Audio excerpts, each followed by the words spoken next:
They say the worst betrayals come from those we once trusted most. But nothing prepared me for what happened when a woman who had vanished from my son's life 15 years earlier walked into his funeral and declared her intention to claim the $24 million fortune he left behind. What unfolded next would test every ounce of strength I had left and force me to fight the most important battle of my life. I had always believed that watching my son die would be the most devastating experience I could endure. For 3 agonizing years, I witnessed cancer methodically destroy the brilliant man I had raised, sitting beside his hospital bed through countless treatments, holding his trembling hand as morphine fought to ease his pain, and finally saying our last goodbye in that sterile room that reeked of antiseptic and shattered hopes. When I stood at his graveside, listening to the final prayers echo through the cemetery, I thought I had survived the worst possible nightmare. Then she appeared.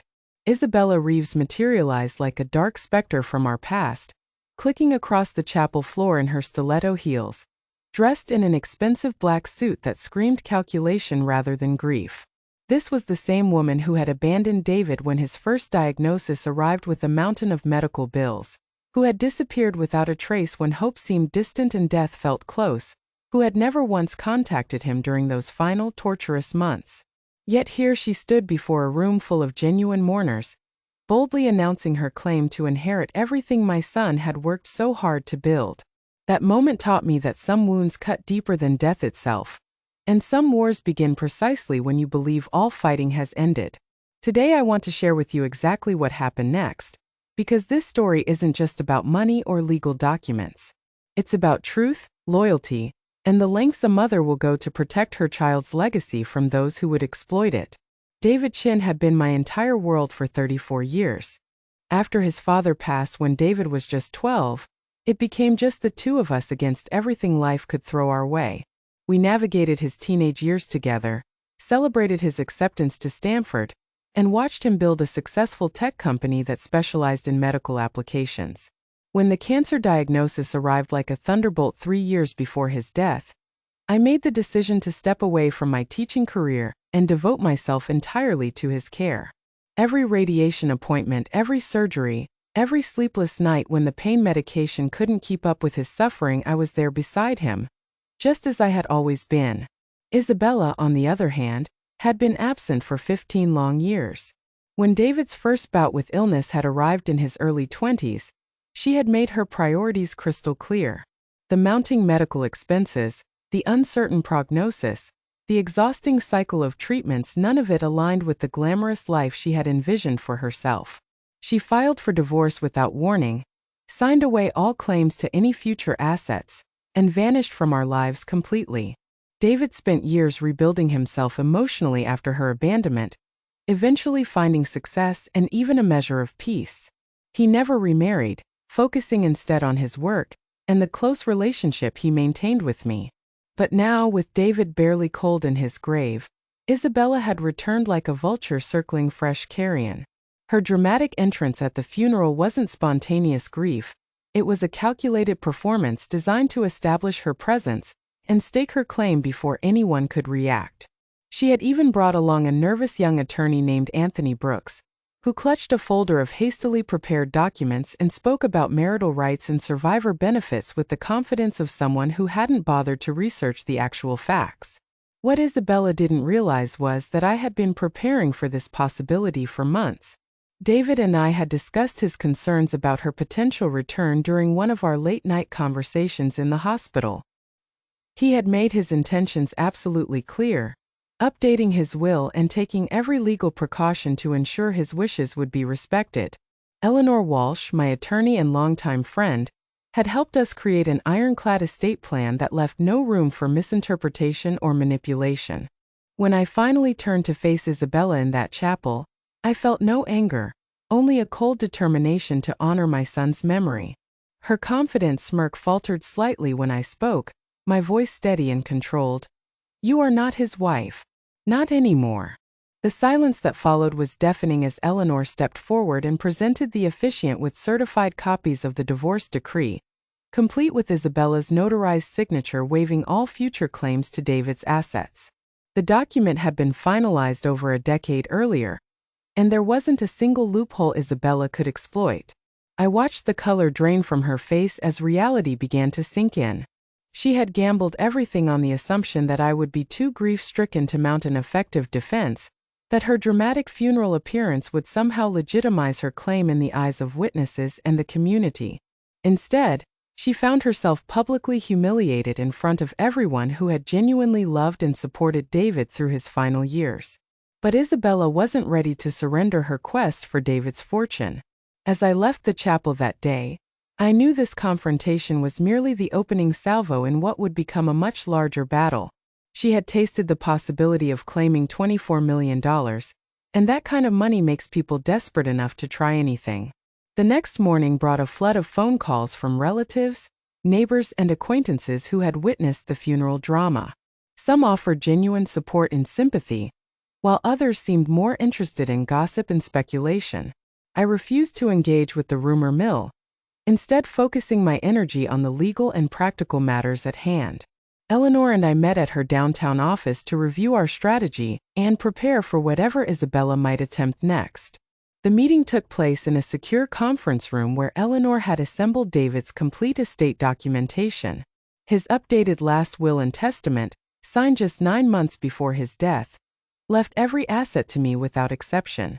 The bank accounts, investment portfolios, real estate properties, insurance payouts, and even the intellectual property rights to the medical app he had developed during his illness. Everything had been carefully documented and legally protected. There was no mention of Isabella anywhere in the documents, reflecting David's deliberate choice to exclude the woman who had abandoned him when he needed her most. Eleanor had also obtained certified copies of the divorce settlement, which included Isabella's explicit waiver of any future claims to David's assets. The language was unambiguous and legally binding, sealed with official notarization and county filing records. Even the most creative attorney would struggle to find any weakness in our legal position. Despite our strong documentation, Eleanor warned me that Isabella might attempt to escalate the situation through public pressure or media manipulation. She proved to be prophetic. Within hours of our meeting, Isabella had posted a carefully curated social media message featuring an old photograph of David and a caption that portrayed her as a grieving widow seeking justice. The post quickly attracted sympathy from people who didn't know the real story, generating comments that praised her courage and criticized what they perceived as my greed. This public relations campaign represented a different kind of threat than the legal challenge. Isabella was attempting to reshape the narrative around David's death, positioning herself as the victim of my supposed manipulation. If enough people believed her version of events, she might be able to pressure me into some kind of settlement or compromise. The strategy was cynical but potentially effective, especially since most observers knew nothing about the real history between Isabella and David. I refused to engage in a social media battle, instead choosing to respond through more substantial means. Working with Eleanor, I began assembling a comprehensive timeline of events that would demonstrate the truth about Isabella's abandonment and David's clear intentions regarding his estate. We gathered testimony from David's business associates, medical team members, and close friends who had witnessed his final years and understood his feelings about Isabella's absence. Sophia Martinez, David's former chief financial officer, provided detailed records of the company's communications and financial decisions during his illness. James Thompson, our family accountant, had maintained meticulous documentation of all legal and financial arrangements, including the divorce settlement and subsequent estate planning. Marcus Rivera, the ICU nurse who had cared for David during his final weeks, wrote a powerful statement about Isabella's complete absence during the most critical period of David's treatment. Perhaps most importantly, I discovered that David had recorded a private video message specifically addressing the possibility of Isabella's return. The recording was stored securely with Eleanor's firm under attorney-client privilege, waiting to be revealed if circumstances required it. David's voice was calm and clear as he explained his decision to exclude Isabella from his estate, describing her abandonment and his determination to ensure his assets would support people who had actually stood by him during his darkest hours. 3 days after the funeral, we organized a public dedication ceremony to announce the establishment of the David Chin Memorial Foundation. The event was held in the main conference room at City Hall, with Mayor Thomas Sterling providing official support for the foundation's mission. This wasn't a response to Isabella's social media campaign, but rather a positive presentation of David's actual legacy and intentions. The ceremony began with Eleanor's introduction, followed by the screening of David's private video message. His recorded words were devastating to Isabella's narrative, as he spoke directly about her abandonment and his decision to entrust his legacy to someone who had never wavered in her support. The audience listened in complete silence as David explained his hopes for the foundation and his confidence in my ability to carry out his vision. I followed the video with my own presentation, outlining the foundation's planned activities including scholarships for underprivileged students, emergency medical assistance for cancer patients, and funding for innovative treatment research. I also presented the documented evidence of Isabella's legal waiver and David's deliberate estate planning decisions. The facts spoke for themselves without requiring emotional appeals or personal attacks. Isabella attended the ceremony, sitting alone in the back row wearing sunglasses despite the indoor setting. When the presentations concluded and the applause began, she stood and left without saying a word. Her dramatic exit seemed intended to generate sympathy, but the effect was quite different. Most attendees seemed to view her behavior as confirmation of the evidence presented during the ceremony. The next morning brought Isabella's counterattack. She released a heavily edited video clip featuring fragments of David's words taken out of context and rearranged to suggest he had regretted his estate planning decisions. Her own voiceover provided emotional commentary suggesting that I had manipulated David during his illness and isolated him from people who cared about him. The video was skillfully produced and superficially convincing, especially for viewers who knew nothing about the original context.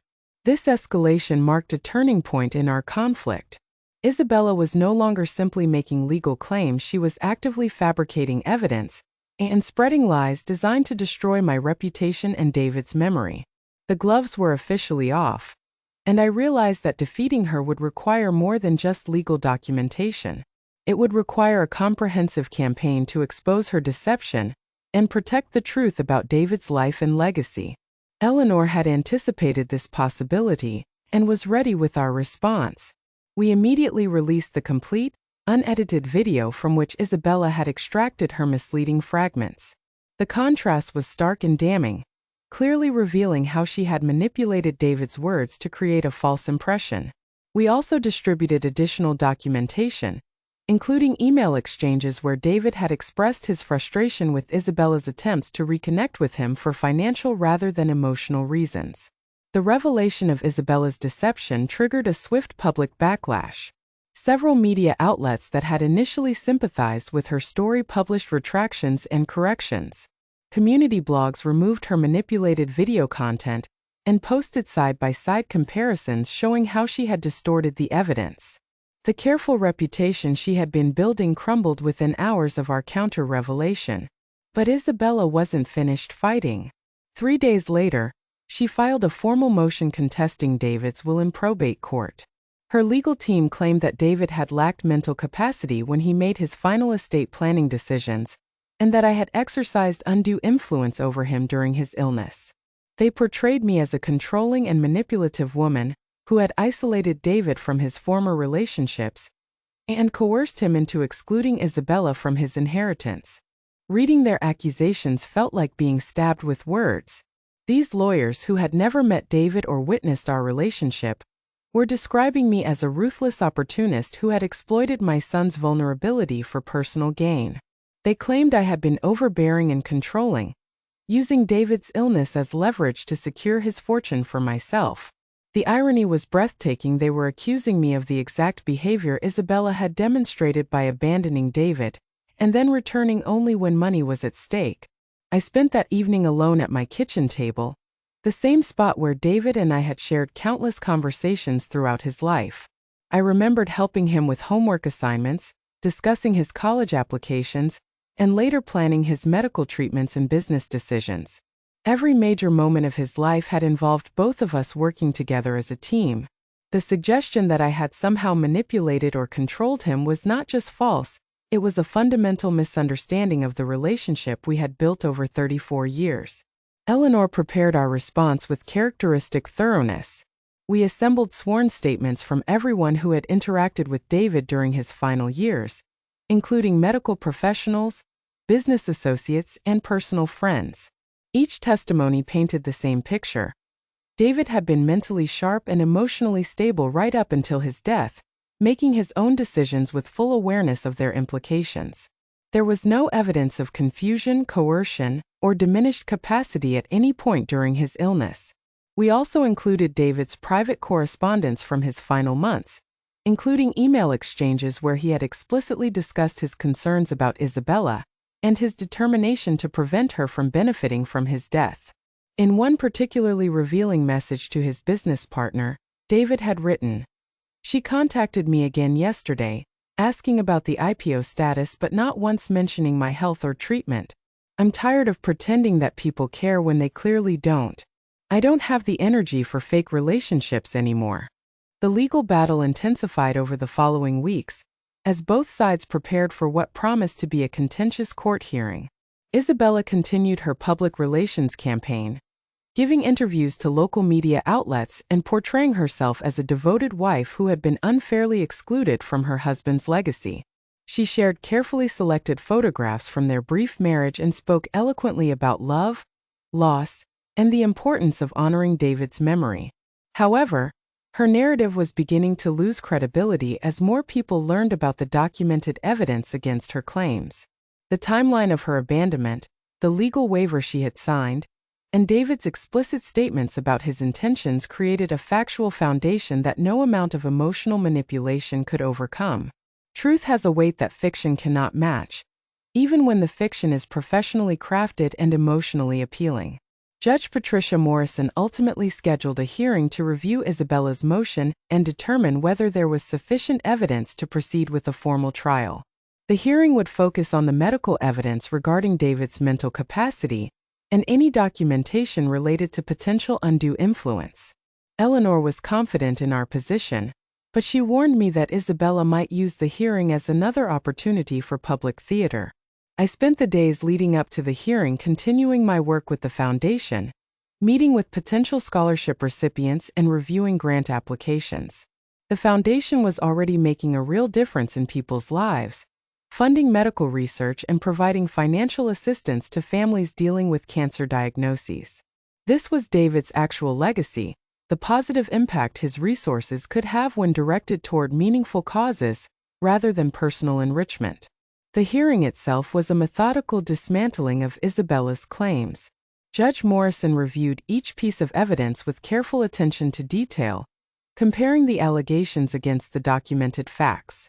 The medical testimony was particularly compelling, with David's oncologist and neurologist both confirming that he had maintained full cognitive function throughout his treatment. His business decisions during the final year of his life demonstrated the same strategic thinking and attention to detail that had characterized his entire career. When Isabella's attorney attempted to argue that grief had motivated her actions, and that she hadn't fully understood the legal implications of her challenge, Judge Morrison's response was cutting. "The grief of losing a man you abandoned does not excuse the manipulation of this court." He went on to describe her motion as unfounded, speculative, and in several instances, intentionally misleading. The dismissal of Isabella's motion was total and devastating. Not only did the judge reject her claims, but he also referred her legal team to the state bar for review of their conduct in filing what he characterized as a frivolous and deceptive motion. Isabella herself was ordered to pay the legal fees associated with defending against her challenge, a sum that effectively wiped out whatever financial resources she had remaining. I watched her face as Judge Morrison read his decision aloud, noting the way her carefully maintained composure finally began to crack. The woman who had walked into David's funeral with such confident arrogance was now facing financial ruin and public humiliation. There was no satisfaction in witnessing her downfall, only a sense of justice finally being served and David's wishes being properly honored. Following the court victory, Eleanor released a brief statement to the media emphasizing that the foundation considered the matter resolved and would continue focusing on its mission of supporting cancer research and patient assistance programs.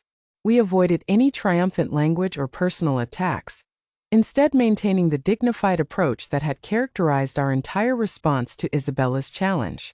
The weeks following the hearing brought a different kind of resolution.